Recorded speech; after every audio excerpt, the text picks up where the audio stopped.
ابتدا ہے اللہ کریم کے بابرکت نام سے۔ دیکھو ٹی وی دیکھنے والے ناظرین کو السلام علیکم۔ ناظرین، آج میں اس عظیم ہستی کے بچپن کے متعلق بتانے جا رہا ہوں جس کا ذکر رب کریم نے تورات، زبور، انجیل اور قرآن مجید کے اندر کیا۔ ناظرین، جو بچہ بچپن میں چاند کے ساتھ کھیلتا ہو، درخت جس کے سامنے جھکتے ہوں، پتھر جس سے باتیں کرتے ہوں، بادل جسے سایہ کرتے ہوں، ناظرین ایسا حسین بچپن اس دنیا میں نہ کسی نے دیکھا اور نہ ہی قیامت تک دیکھے گا۔ ناظرین، آپ سمجھ چکے ہیں کہ میں کس عظیم ہستی کے بچپن کے متعلق بتانے جا رہا ہوں۔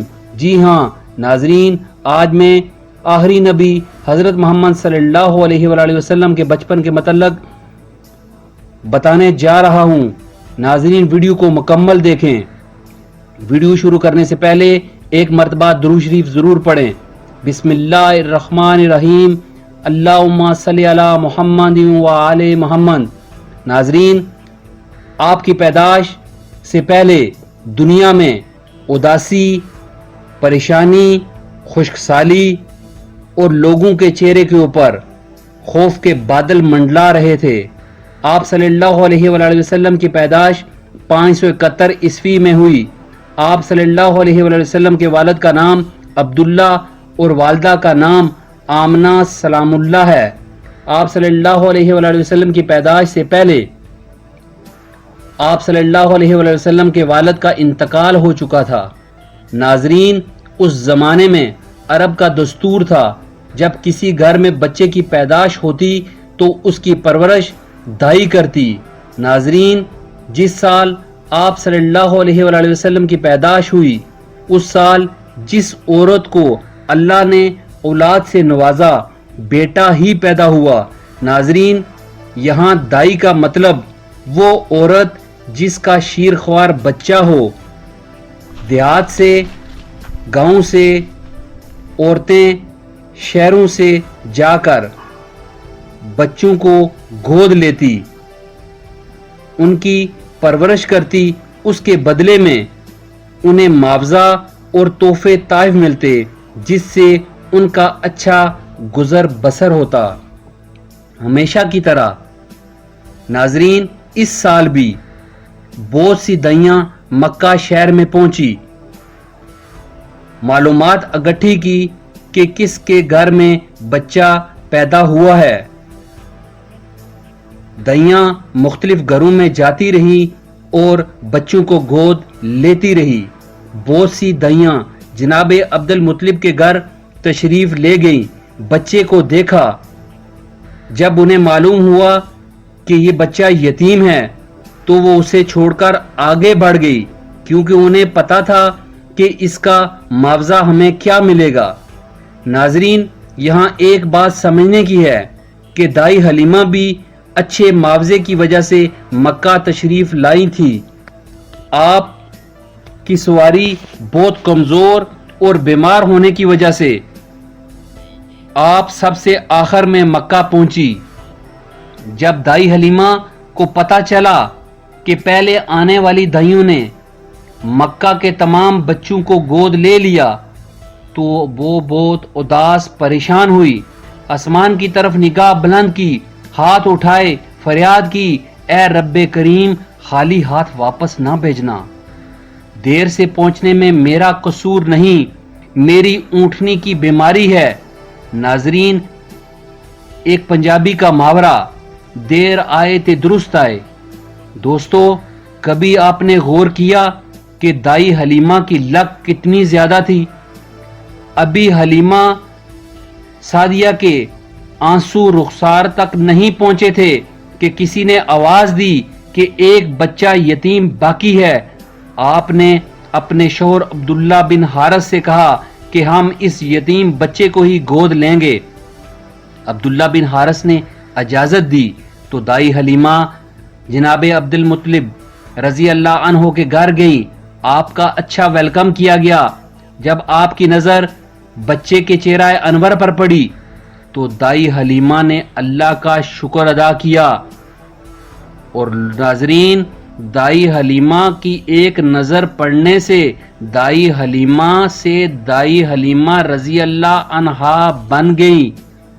آپ نے بچے کو گود لیا اور روانہ ہوئی. جب آپ بچے کو لے کر اپنی اونٹنی پر سوار ہوئی تو دیکھنے والے دیکھ رہے تھے کہ اونٹنی جوان، صحت مند، تندرست اور توانا ہو گئی. آپ کی اونٹنی بہت تیز چلنے لگی. باقی تمام اونٹنیوں کو پیچھے چھوڑ دیا.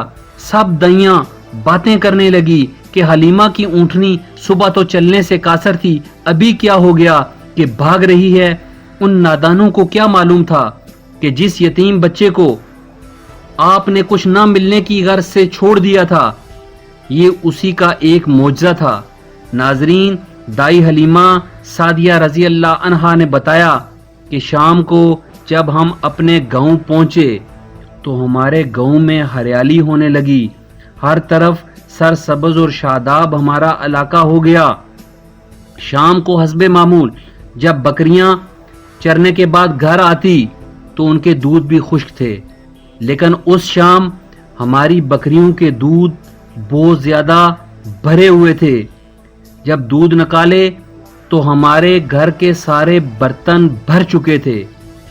یہ سب اس بچے کی وجہ سے ہو رہا تھا. ہمارے گھر میں خوشحالی اور برکت میں اضافہ اسی بچے کی وجہ سے ہوا تھا. دائی حلیمہ سعدیہ رضی اللہ عنہا نے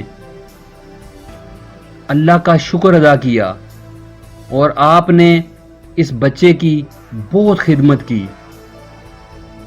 آپ نے اس بچے کی پرورش میں کوئی کمی نہ چھوڑی. دائی حلیمہ رضی اللہ عنہا نے بتایا کہ 2 ماہ کے بعد آپ نے چلنا شروع کیا. 9 ماہ کے بعد آپ باتیں کرنے لگے.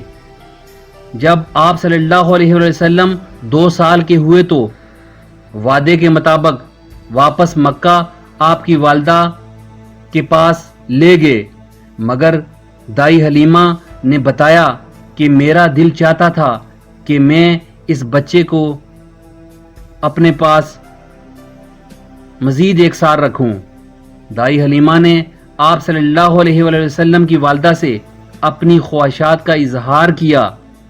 بہت زیادہ اصرار کرنے پر آپ صلی اللہ علیہ وسلم کی والدہ مان گئی.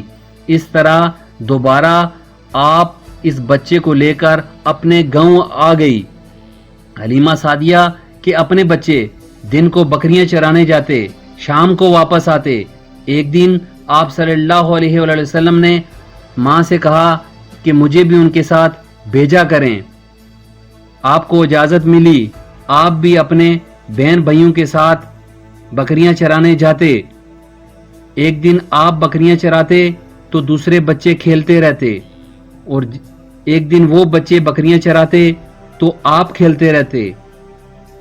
ناظرین، جس دن آپ صلی اللہ علیہ وسلم بکریاں چراتے اس دن بکریاں نہ تو دور جاتی اور نہ ہی زیادہ کھاتی، مگر اس شام دودھ بھی زیادہ دیتی اور بکریوں کے پیٹ بھی بھرے ہوتے.